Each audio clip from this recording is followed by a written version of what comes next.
Mohon izin, di sini saya Filda Alita dari Stamar kelas 4 Teluk Bayur akan memaparkan terkait sistem otomatisasi penulisan narasi perakiraan cuaca maritim dan peringatan dini gelombang tinggi terkait panduan penggunaannya.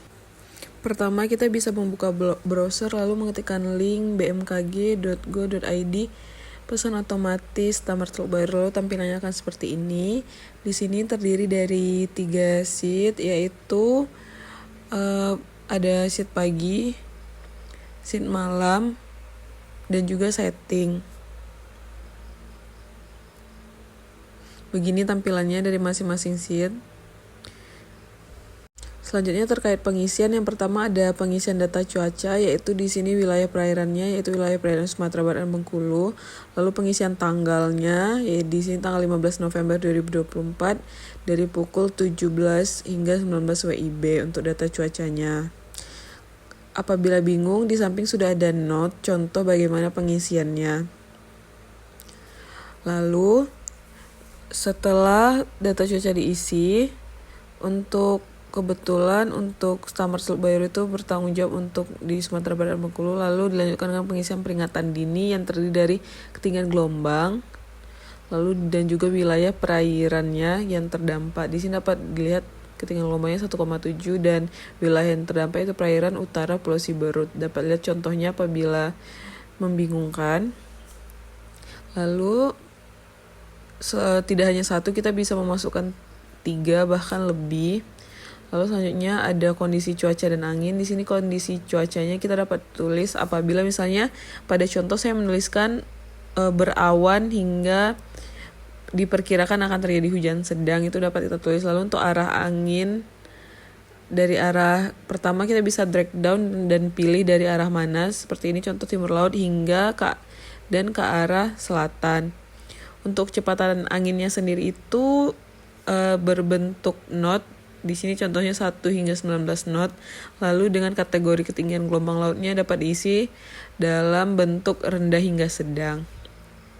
Selanjutnya memasuki ke pengisian kondisi gelombang. Di sini untuk perkiraan ketinggiannya dalam satuan meter, di sini saya mengisi 0,1 hingga 1,1 yang akan terjadi di wilayah perairan Sumatera Barat hingga perairan timur Kepulauan Mentawai.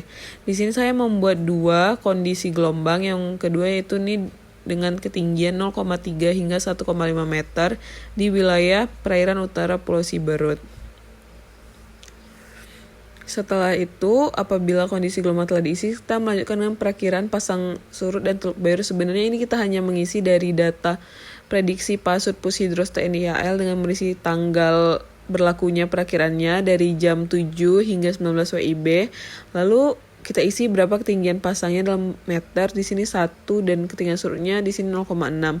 Lalu waktu berlakunya, berikut sumbernya. Lalu di sini memang di Stamar Teluk Bayur sendiri memberikan waspada ketinggian gelombang. Jadi untuk perahu nelayan itu ketinggian gelombangnya ada 1,25, lalu untuk kapal tongkang 1,5, kapal feri itu 2,5, dan kapal besar atau kargo pesiar itu pada 4 meter. Itu template, jadi tidak akan berubah. Untuk narasi pesan sendiri di sini terdiri pertama ada heading, salam. Lalu selanjutnya di sini perakiraan kondisi cuaca maritim untuk wilayah perairan, yang mana di Sumatera Barat ini ada waktunya. Lalu lanjut ke peringatan dini. Jadi untuk peringatan dini ini kita bisa mengisi menjadi nihil dengan cara mengosongkan ketinggian gelombangnya dan wilayahnya.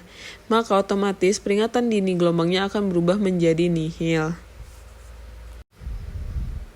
Nah, setelah nihil itu selanjutnya yaitu kondisi cuaca dan angin. Di sini kondisi cuacanya setelah tertulis berawan dengan hujan sedang hingga hujan sedang dengan arah bertiup anginnya dan juga kecepatan angin serta kategori dari ketinggian gelombangnya yaitu rendah hingga sedang. Selanjutnya hasilnya yaitu kondisi gelombangnya seperti yang kita tuliskan tadi, ada 2 kondisi gelombang.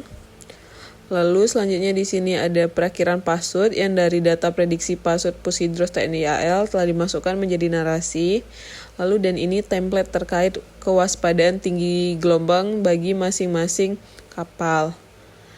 Lalu tidak lupa untuk meminta informasi lebih lanjut di sini Saya juga mengisi Instagram dari Stammer Teluk Bayur, email dan web, serta ditutup dengan salam. Jadi seperti inilah narasi pesan yang akan kita sampaikan kepada stakeholder dan juga masyarakat yang membutuhkan. Di sini untuk mengirimnya kita menekankan send, lalu akan diarahkan ke WhatsApp. Di sini kita tekan continue to chat, lalu use WhatsApp web. Dan di sini akan diarahkan ke WhatsApp, kita pilih penerimanya, lalu kita enter, dan di sini langsung muncul di pesan yang akan dikirimkan, lalu kita send. Dan begini hasil dari pesan otomatis yang langsung dikirimkan dari spreadsheet ke WhatsApp. Begini tampilannya. Di sini untuk malam hari juga ada, hanya saja perbedaannya jika malam hari itu berlaku dari tanggal hari ini hingga besok, yaitu hari ini pukul 19 hingga besok pukul 7. Tadi dicontohkan yaitu apabila peringatan dini diisi secara normal dan tidak ada dan kebetulan ada terjadi peringatan dini dan tidak nihil. Begitu. Di sini sama desain juga. Dan sekian dari saya dan terima kasih.